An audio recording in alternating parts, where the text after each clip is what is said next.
Бәріне сәлем, сіздермен Анель. Сіздерді өзімнің YouTube каналымда көргенім үшін өте қатты қуаныштымын. Қазіргі таңда YouTube'ымды активны қолға алып, әртүрлі өзім қолданатын техникаларды, өзім қолданатын сфералармен бөлісуді жөндеп жүрмін.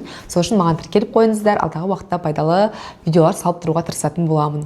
Алдыңғы видеода мен армандарды қалай дұрыс жазу керек, қандай техникасы бар, сол бойынша бөліскен болатынмын. Пайдалы болды деген ойдамын. Егер көрмесеңіздер, астына өтіп сол видеоны көрсеңіздер болады. Ал енді бүгін менің арманымның орындалуына не септігін тигізді, менің арманымның орындалуына қандай нәрселер көмегін берді, осы бойынша айтқым келіп тұр. Дәл осы арман темасы, мақсат темасын айтқан кезде біздің есімізге америкалық Джо Диспенза ғалым келеді. Оның айтуы бойынша, зерттеулері бойынша адамның болашағы оның дәл қазіргі эмоционалдық күйі және де өзінің сезіну қабілеті. Яғни біз болашағымызды қалай елестетеміз, қандай эмоцияларды сезінеміз, болашақты еске алған кезде дәл сол ол болашақта болады. Ойлаған нәрсеміз бір сөзбен айтқанда орындалады. Сол үшін барынша жақсы ойлап, жақсы нәрселерді жазып, жақсы визуализацияларды жасап жүрген тиімдірек. Ал енді менің жағдайымда қандай нәрселер маған көмектесті?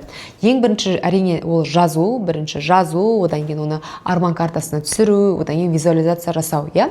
Осылай істегеннен кейін бізде бәрі орындалып кетеді деген сөз емес. Егер де біз өзімізге жауапкершілікті алып, біз әрі қарай көрініп тұрған мүмкіндіктерді пайдаланбасақ.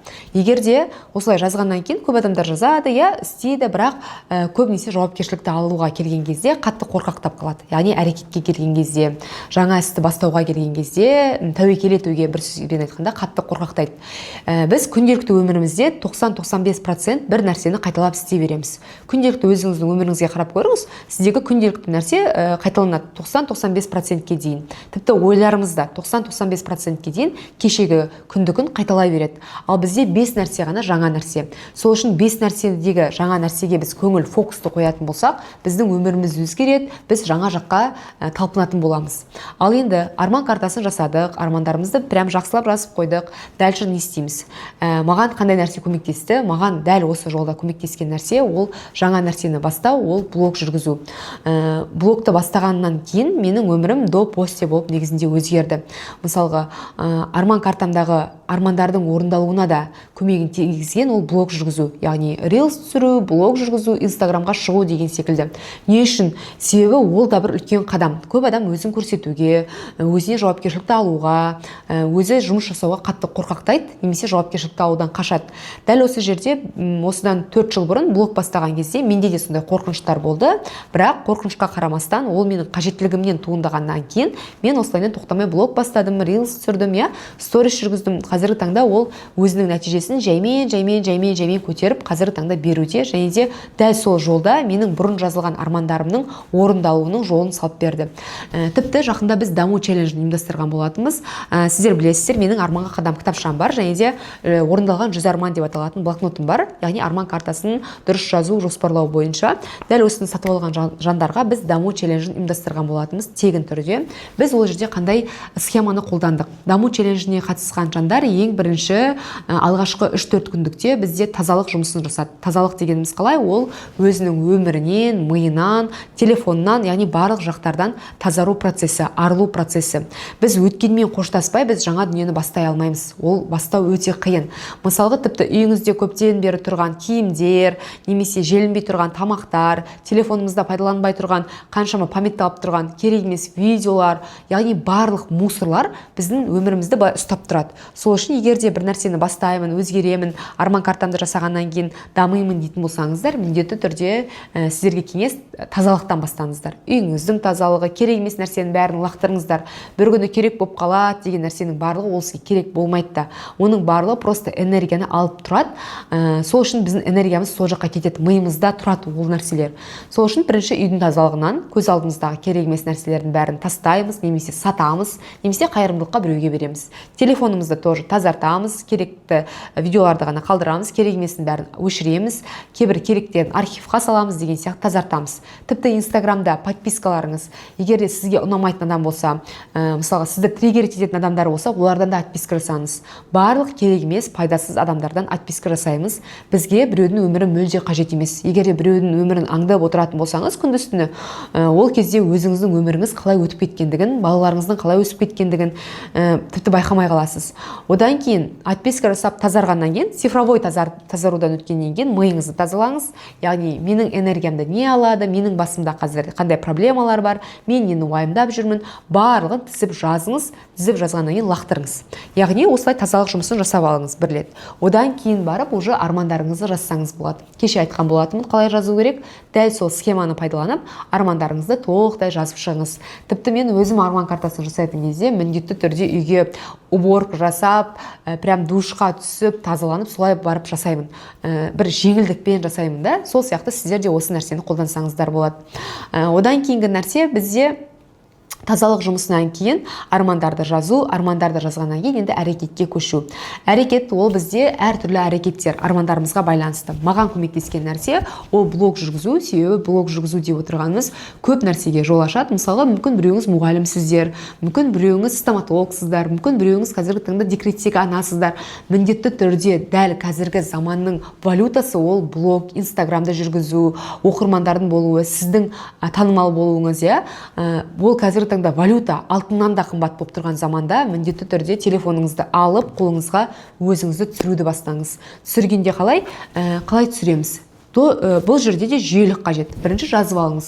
Мен қандай сферада білімдімін, мен нені айта аламын блогқа, мен алдағы уақытта бұл блогпен қалай ақша таба аламын. Барлығын өзіңіз тізіп жазыңыз. Немесе қазіргі таңда тіпті біз үшін ойланатын нәрсе бар, искусственный интеллекттер, ChatGPT, Gemini деген сияқты нәрселер бар. Соған жазыңыз. Мен осындай нәрселерден білімдімін, мен осындай нәрселерді білемін, мен осындай білімім бар, мен осындай нәрселерді көргенмін. Мүмкін біреуіңіз қазір декретте отырсаңыздар да бала темасында күшті білетін шығарсыздар, прикормды жақсы білетін шығарсыздар, ойыншықтарға байланысты, майларға байланысты деген сияқты. Мүмкін біреуіңіз ағылшын пәнінен мұғалім шығарсыздар, мүмкін біреуіңіз повар шығарсыздар. Яғни сфера көп қой. Сол сфераға байланысты бірінші өзіңіз жазыңыз, өзіңіз жазғаннан кейін жаңағы искусственный интеллектті қолданып, мен дальше осымен блог арқылы қалай ақша таба аламын деп сұрап көріңізші.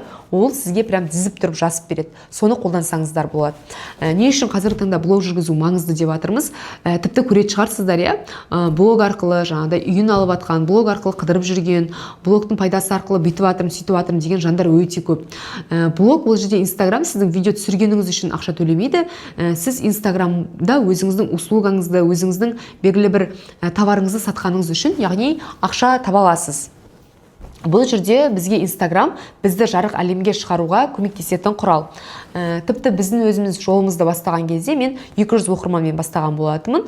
Тіпті сол 200 оқырманға ұялмай сатып бастадым. Көйлектерді саттым, ананы саттым, мынаны саттым, пайдалы ақпараттар түсірдім деген сияқты. Солайынан блогым жаймен өсе бастады. Сол секілді сіздер де өздеріңіздің сфераларыңызға байланысты пайдалы ақпараттар, лайфхактар түсіріп, және де өздеріңіздің өмірлеріңізді көрсету арқылы кәдімгі жұмыс ретінде қарап, жазылған бұрынғы армандарыңызды орындауға осы блог арқылы келсеңіздер болады. Ал енді блог жүргізген кезде қандай нәрселерге мән беру керек, және де ең басты қадамдары қандай? Осыларды айтып кетсем, ең басты қадамдары жаңағыдай жазып аламыз. Не туралы жүргіземін, менің аудиториям кімдер болады, мен алдағы уақытта кімге сатамын деген секілді нәрселерді толықтай жазып алу, немесе ChatGPT-дан сұрау өзіңіздің жеке телефоныңыздағы. Одан кейінгі екінші нәрсе, яғни біздің парақшамызды жөндеуіміз, өзіміздің личный аккаунтымызды. Ол жердегі сіздің аватаркаңыз, ол жердегі сіздің никнейміңіз, ол жердегі сіздің описанияңыз, барлығы сіздің болашақта жүргізетін сфераңызға байланысты етіп жөндеу.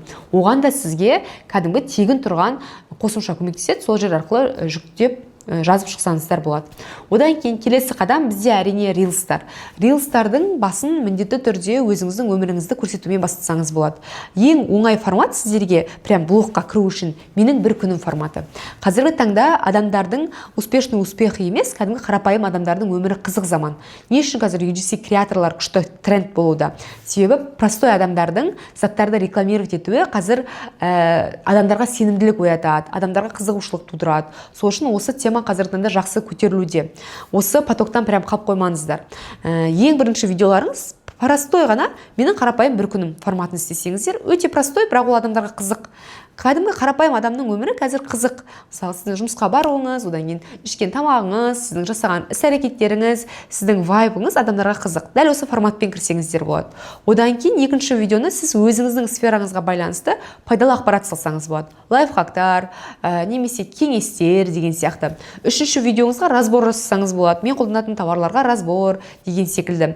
Одан кейін төртінші видеоға кішкентай ғана трендте қазір қандай музыка болып жатыр, сол музыкамен сізде тренд түсіріп көріңіз, өзіңіздің сфераңызға адаптация жасап деген сияқты. Одан кейін бесінші карусель пост салыңыз. Қазіргі таңда байқасаңыздар, Reels пен карусель посттың екеуінің охваты бірдей. Мысалға, Reels'тан қалай оқырман келсе, карусель посттан да тоже солай оқырман келеді. Карусель пост ол біз білетіндей әртүрлі картинкалар салып, әртүрлі картинкаларға тексттер жазу, барлығы бір мағынаны білдіруі, иә? Сондай форматты тоже қолдансаңыздар болады. Осылай күнделікті түсіре бергеннен кейін жаймендеп бізде оқырмандар көбейеді, қаралымдар көбейеді деген сияқты. Сосын мынандай нәрсе бар. Біз жақында тіпті Reels челлендж ұйымдастырған болатынбыз. Ол жерде басында қыздарда видеолар өтпеді, мысалға дұрыс түсіре алмады. Бірақ 30 күннің ішінде оларда кәдімгідей 30-шы күнге қарай жақсы нәтижелер болды. Видеолары өте бастады, лайк сандары көбейді, мысалға. Олар уже бұрынғыдай бірінші сөйлегенде емес, соңғы сөйлегендері өз-өздеріне сенімді, дауыстары басқаша шықты, киімдері өзгерді деген сияқты. Яғни блог кәдімгідей адамдардың алдына қайта-қайта шығып жүргеннен кейін ол жұмыс сияқты сіздің тіпті өмір сүру салтыңызды, сіздің даусыңызға сенімділік беретін нәрсе. Яғни өзіміздің ішкі состояниемізға кәдімгідей көмектесетін нәрсе. Сол үшін блогты бастаңыздар. Одан кейін тағы айтқым келген нәрсе, адамдардың көбісі ойлайды, бүгін видео салдым, ертең ол миллион қаралым болды. Жоқ, олай емес. Бүгін саласыз, ертең саласыз, тоқтамай 30 күн бойы саласыз, тоқтаусыз, сол кезде сізде нәтиже болады. Ал бір күн салып, 2 күн жоқ болып, 3 күн салып, 5 күн жоқ болып жүрсеңіз, Reels ондай алгоритмді жақсы көрмейді. Алдағы уақытта дәл осы Reels'тің алгоритміне байланысты да видео түсіргім келіп жүр.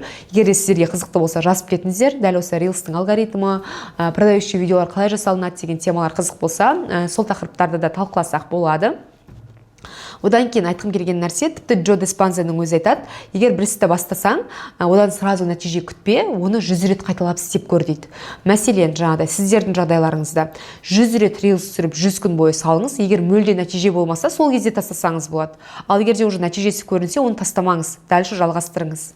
Блогтың өзі жүйелілікті, кәдімгідей жұмысты талап етеді. Егер ондай армандарымды орындаймын, блог арқылы орындағым келеді дейтін болсаңыздар, міндетті түрде арман картасын жасап, блогтарыңызды түсіруді бастап, өз-өздеріңізге челлендж жасауды бастасаңыздар болады. Негізінде менің Instagram аккаунтымда да, YouTube каналымда да пайдалы ақпараттар өте көп. Міндетті түрде тіркеліп алыңыздар, өмірлеріңізде қолданыңыздар, және де қолданғаннан кейін қандай өзгерістер болды, сол туралы да маған комментарийға немесе жекеме жазыңыздар. Мен қатты қуанамын. Сонымен қатар келесі видео қандай тақырыпта болғанын қалайсыздар, сол бойынша да комментарийға жазып кетіңіздер. Сол тақырыпты ашып айтатын боламыз. Бәріне пока-пока.